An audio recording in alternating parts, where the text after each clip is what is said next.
sound inserts hierarchy of importance pak chum begya nui keu zaina mixing console mak saina mixer ai jalang milai anuina mixer lui bloga te kau sira kanang mai sebe lang kana ga chum te ja kadui berang ulai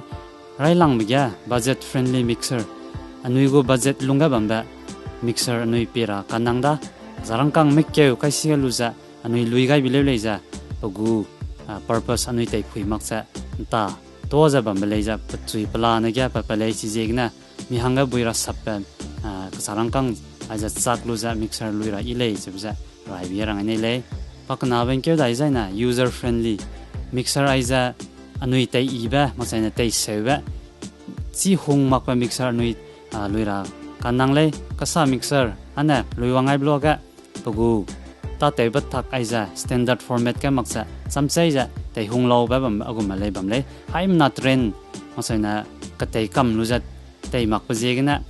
anui lui bloga tai ka tai chok cha masaina ka tai maksa bam le ja anui hang kan nang ba chuena tai sevja tai lu buiba mixer user friendly tebe mixer anui lura ilei sebja pakana te jarang le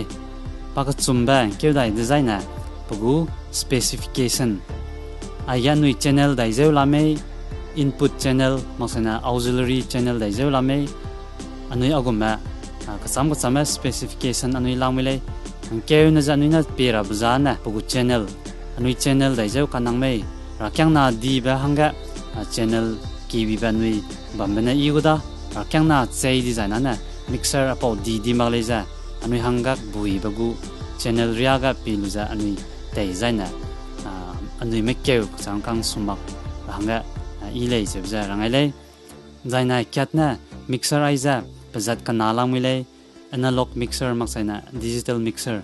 anui apo video gana detail de apo kanala man anui kilata pongkada ba video gana analog mixer maksana digital mixer lamga anui chin samdai radle kana anui lui bloga professional ko taigan neuluza agu rakyang nanga analog mixer luiza na igumei maksana digital mixer luiza na igumei sebza anui neuluza anui lura ilei sebza rangaile